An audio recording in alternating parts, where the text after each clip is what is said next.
E uma das redes sociais, uma das postagens que mais tem visualização nos meus comentários é justamente as 6 deficiências na formação de um químico.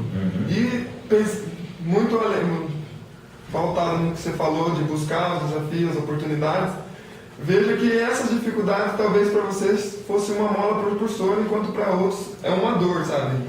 De impossibilitar, de reclamar, de não querer seguir um caminho assim aleatório, né?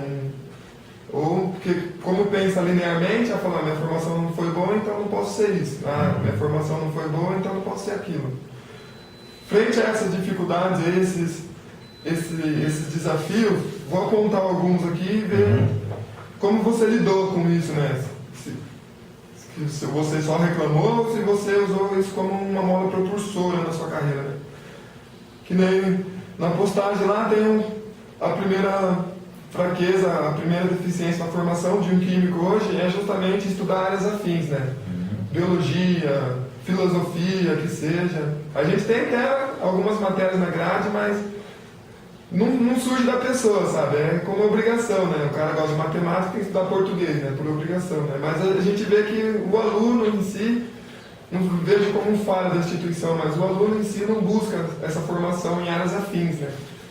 E não sei como você lidou com isso na sua formação, assim. Eu acho o seguinte, tem um primeiro ponto que a gente não pode deixar de entender, que as instituições de ensino, de pesquisa, elas são vivas.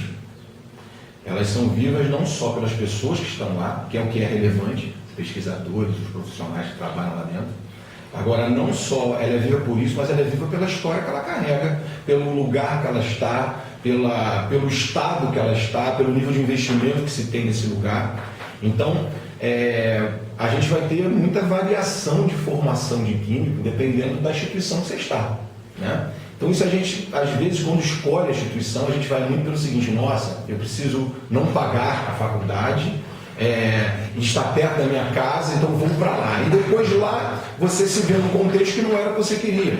De repente você é um cara muito mais vinculado a uma tecnologia não vinculada a agronegócio, por exemplo, e você está numa instituição no qual ela é calcada nisso. Problema nenhum nisso, talvez você esteja fora do contexto daquela instituição, né? Mas a curva da instituição não, ela tem uma história, ela carrega uma história, um interesse regional e de investimento naquela área. Então assim, eu sempre encarei essas dificuldades como uma efetiva motivação para cobrir essas áreas, né? E esse é um outro lado que a vitimização do ser humano é danada, né? Então a gente sempre coloca a culpa em outra coisa. Eu me tornei um químico e não sei administrar porque eu não tive administração. Não, se você acha e julga que é relevante você saber administrar, vai aprender, né? As universidades abrem campos para isso. Vocês têm, pelo menos na minha época tinha muito, que eram as famosas matérias eletivas, que era justamente uma grade não obrigatória que você fazia o que você achava que devia. Eu fiz muita grade, eu fiz operações unitárias, eu fiz estatística, não era na minha área de química, mas eu achei que aquilo seria relevante para o meu futuro, né? Então eu fui buscar. Então eu acho o seguinte, tem que entender em que instituição você está, tentar fazer esse filtro que você precisa conhecer para te levar mais à frente e também buscar, porque você, assim, se você se levar simplesmente pela grade, você realmente vai ter deficiências dependendo do que você quiser. É difícil assim explicar claramente isso, né? Mas as instituições, elas são feitas por pessoas e têm histórias regionais. Você precisa também se ligar e entender isso, né? Dá para perceber aqui nesse comentário que acaba sendo até uma mentalidade. Daí agora vamos não julgar a instituição, mas a mentalidade que é divulgada ali justamente por falta de referência, né? Um professor que ele é acadêmico, que ele tem mestrado, doutorado, é claro que ele vai estimular os alunos, mas se você vê os profissionais que estão nas instituições, a gente percebe que todos são acadêmicos, né? Mestrado, doutorado. Daí tem uma estatística aqui que 70% dos graduandos em Química querem fazer curso avançado, mestrado, doutorado. Isso está muito relacionado assim, à falta de referência ou dá para saber que é amor mesmo pela pesquisa, paixão? Somente você, né? Que eu acho que você se sentia super... Eu acho que assim, nesse caso, é um caminho mais ou menos, como é que eu vou explicar isso? Na verdade, você tem uma tendência a passar aquela visão mais acadêmica por você ser acadêmico, isso acaba ficando um ciclo meio que vicioso até no caso.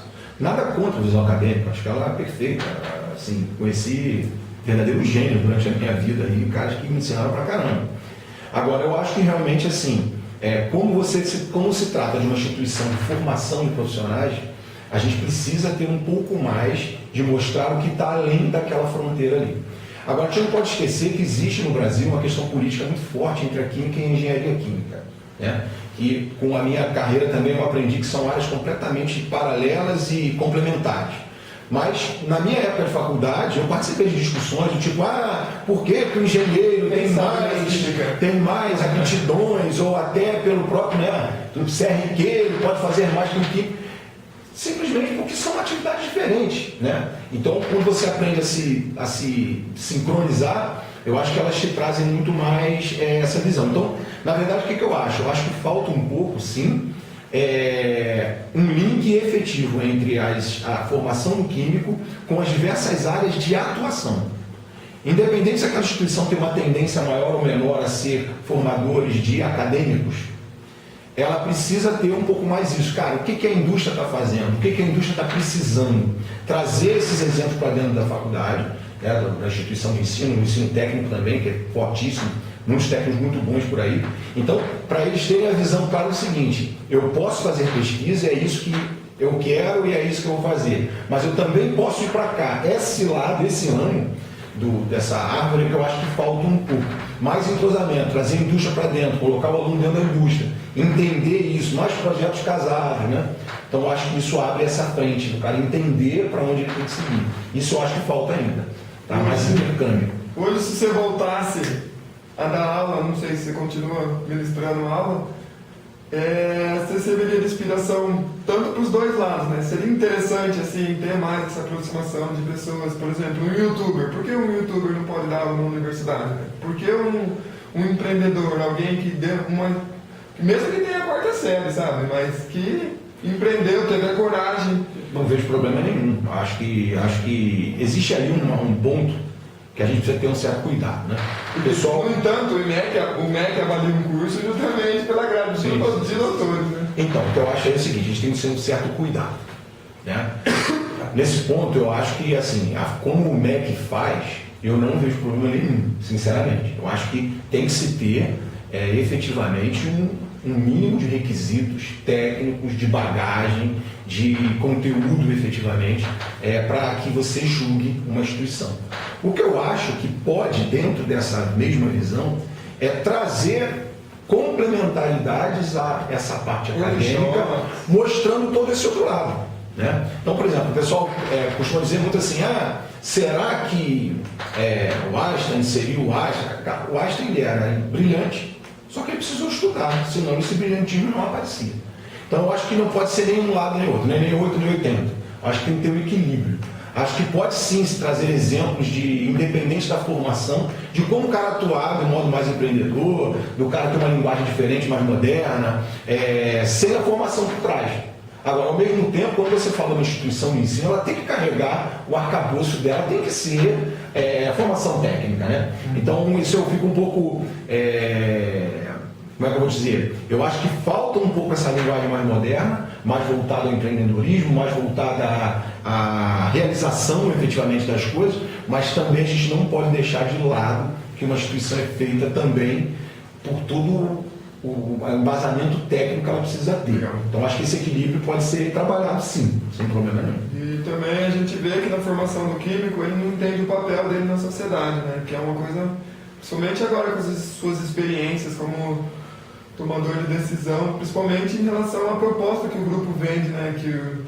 Que é levar a saúde de qualidade e essa atuação na parte ambiental, né? A gente não percebe isso quando a gente está no meio acadêmico, a gente não percebe a relevância que a gente vai ter para a sociedade, né? Nossas atribuições lá, exatamente. Mas isso aí, assim, isso vem muito do que a gente tem falado aqui nos demais tópicos, né? Quando você traz para o profissional a visão de quanto ele impacta na sociedade, quanto ele impacta na realização daquelas tarefas que são relevantes para a sociedade, porque no final das contas, assim, eu não consigo ver nenhuma profissão que o intuito final dela seja a melhoria da humanidade, de modo geral. Então, assim, nenhuma, todas elas têm que conduzir para isso, né? E o químico não é diferente. Então, quando você começa efetivamente a entender que aquilo que você realiza dentro de um ambiente, por exemplo, de um serviço não acadêmico, e você entende que você tem ali por trás a formação técnica, tal, você tem o embasamento, mas você tem a ideologia de uma sociedade melhor, se você tem a ideologia do meio ambiente, você começa a entender que é muito mais do que simplesmente ser um químico. Você é um agente efetivo e direto na melhoria você é um agente direto na melhoria da qualidade de vida, né? Seja na saúde, vamos colocar indiretamente com a qualidade de água, a qualidade de solo e todo o trabalho que a gente faz de ar. Então, assim, eu acho que essa relevância deve ser passada. Sair um pouquinho do mundinho do equipamento, do químico, ele tem essa visão um pouco, né? O sonho dele é ficar ele com ele mesmo ali, quando está no início da carreira dele, entender que o que ele faz ali impacta o mundo lá fora. E esse aí eu acho que é a visão que é mais relevante e falta um pouquinho sim. Uma das justificativas dessa mentalidade aí pode ser que a gente, nos projetos de pesquisa que a gente é envolvido no meio acadêmico, eles acabam sendo muito restritos, eles não pegam a necessidade, por exemplo, do dia a dia, do cotidiano. Talvez uma das consequências dessa mentalidade assim, de não entender a importância, o papel, por exemplo, um padeiro é um químico que não sabe que é químico, um cara que faz o sabão, a dona de casa lá que faz o sabão é um químico que... Só que essas questões que é relevante para a sociedade, que impacta diretamente, assim, a gente acaba não...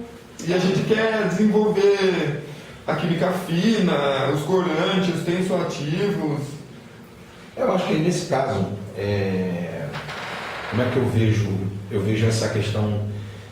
Muitas vezes você tem linhas de pesquisa que elas são montadas de uma forma, a meu ver, equivocada. Não vou dar exemplo nenhum, que é para não direcionar ninguém, nem nada, nenhuma instituição, mas às vezes eu vejo que a linha de pesquisa ela é montada de acordo com o profissional que está envolvido na linha de pesquisa, com a experiência que ele teve, e não com uma necessidade real que a sociedade tem.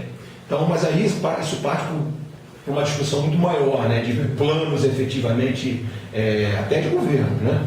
Então, isso eu acho que às vezes deveria ser um pouco mais voltada, eu não sei, esses dias eu vi uma reportagem muito bacana sobre uma química brasileira que trabalha aqui, eu acho que foi um Fantástico até, de repente você pode até recorrer a isso e dar uma olhada, que eu achei bem interessante.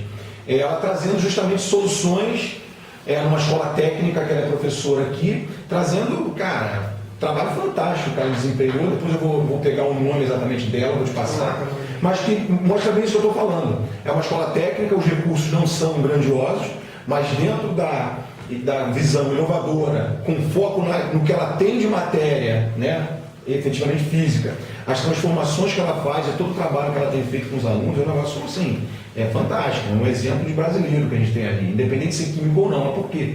Porque ela está usando todo o conteúdo técnico, e ela foi muito bem formada, fez belas universidades lá fora, e quando ela voltou, ela entendeu essa realidade. Eu quero fazer pesquisa com o que tem de necessidade para a necessidade da população. Então, assim, isso eu acho que falta um pouco de políticas de pesquisa, né? De modo geral. Outra questão relacionada a isso, né? Essas questões de práticas, às vezes, impactam diretamente no PIB, né? Quando a gente tem uma linha de pesquisa que é muito restrita e demora anos para estar no mercado, não acaba impactando no PIB, né? Que é outra questão, que os químicos na formação não têm essa informação, porque parece que os olhos do químico não é igual do tio Patinho, né? Ele sempre quer... E se a gente perceber a relevância, primeiro, que a gente tem no mercado, a gente vai entender o nosso papel econômico, né? Principalmente na parte... Porque qual é a indústria hoje que não tem um processo químico? Né? Não, sem dúvida. Isso aí, assim, eu acho que eu não estou atualizado, né, das grades curriculares hoje dos cursos de química, mas eu tiro pela minha, né? A minha mesmo, eu fui um químico, eu me formei sem noções de administração, eu me formei sem noções de economia, e eu acho que hoje isso é um fato. Por exemplo, hoje, eu trabalhando como gestor, eu trabalho muito mais hoje com a visão efetivamente administrativa, econômica, financeira do negócio em si, do que efetivamente com com essa visão. Então, eu acho que isso aí é realmente uma falha, uma deficiência no processo. A gente precisa entender que o químico pode ser, sim, responsável por muitos serviços, muitos colaboradores, famílias, dependendo daquele negócio, e você precisa ter essa noção, efetivamente, de administração e economia. Não tem jeito. E outra questão também, que acaba a gente na nossa formação, que é em relação à nossa carga horária experimental, né? Porque a gente não tem muita experiência para atuar no mercado, justamente porque a gente não teve uma boa parte experimental. A não sei que você participe de projetos de pesquisa, na minha formação também foi decisivo, porque eu participei desses projetos de pesquisa e favoreceu ter uma experiência boa, mas é uma deficiência hoje nos cursos que não tem tantas matérias que poderiam ser trocadas, poderiam ser reajustadas para favorecer um pouco mais a execução, a parte empírica da química está ali, né? Que a gente pensa no modelo científico e ela começa na observação, né? Mas que tipo de observação, né? É experimentar, né? Não é só ler livro e só escutar o que o professor tem que ir para a prática, né? Isso é uma deficiência. Não sei como foi na sua formação, se você sofreu por... Então, assim, né, eu acho que essa questão está muito vinculada ao gerenciamento dos recursos que a instituição tem, né? Então, por exemplo, hoje você é capaz de se formar como químico, tendo noções muito teóricas e bem embasadas de cromatografia, por exemplo, e talvez nunca ter mexido efetivamente no cromatógrafo, né? Então, mas isso, assim, eu acho que aí já é talvez uma deficiência dos cursos, né, das instituições, mas não por uma questão filosófica ou ideológica, mas por questão de gerenciar esse recurso mesmo. Às vezes é uma dificuldade você adquirir e ter certos equipamentos com uma complexidade maior, né, e fazer com que ele se preste ao papel dele de pesquisa e também de formação, né? Então aí eu acho que passa um pouco mais, não pela ideologia dos cursos de química, mas um pouco pela própria escassez de recursos que as instituições têm de fazer com que os alunos tenham condição de efetivamente experimentar e fazer mais dentro das tecnologias mais modernas e mais novas, né? Mas eu concordo com você. Eu particularmente, assim, na UFRJ, eu consegui ter uma formação que na época eu achei muito boa, do ponto de vista das metodologias e das questões experimentais, efetivamente colocando a gente para pensar um pouco fora do contexto, mas eu concordo que é uma falha e muito por conta da escassez de recursos para você poder manusear melhor essa questão experimental, né? E a gente percebe que cada vez mais os cursos livres, como assim, os cursos, não os profissionalizantes, mas cursos com ideologias que vendem, talvez não está na hora da faculdade começar a adequar isso, que é as matérias extracurriculares, dá um pouquinho mais de liberdade. A gente pode ver que o novo modelo do MEC lá, do ensino médio, é justamente você poder escolher as suas... Porque a formação do aluno já está ali na primeira, quarta série, ele já está todo encaminhado já. Ele já tem assim, um caminho assim, que ele pode trilhar, as facilidades dele, os hobbies dele. E não está na hora da gente começar a aproveitar essa onda, né, que o Murilo Gun gosta de falar, que é a cauda longa do conhecimento, onde que a gente pode ter acesso muito fácil, usar o EAD também, que é eu acho que talvez na sua época não existisse, né, mas hoje a gente percebe que as universidades estão utilizando mais esse tipo, justamente para garibar os nossos alunos com conhecimentos que não está na hora de a gente começar a valorizar cada vez mais isso como uma maneira de suprir essa necessidade, essa falta, assim, de... Eu acho. Você vê, assim, Eu acho que, na verdade, a evolução, ela é gradativa e passa também pelas instituições, né? Então, por exemplo, se você pegar uma instituição, vocês, muito jovens, numa instituição muito arcaica, é legal esse choque, porque vocês vão acabar forçando com que essa instituição se molde a linguagens ou a ferramentas diferentes. Mas você tem que entender também que existe um tempo de entendimento disso, né? Então, às vezes eu acho que o pessoal é um pouco radical demais quando fala que a escola, né, a academia precisa evoluir e tal. Eu concordo que ela precisa, mas você tem que entender também de que as pessoas que estão ali também precisam se adaptar a esse mundo novo. Então, gradativamente, essa mudança podemos acelerar? Acho que deveríamos. Acho que tem algumas linguagens, algumas ferramentas que hoje se usa, que a universidade poderia estar usando muito mais, né?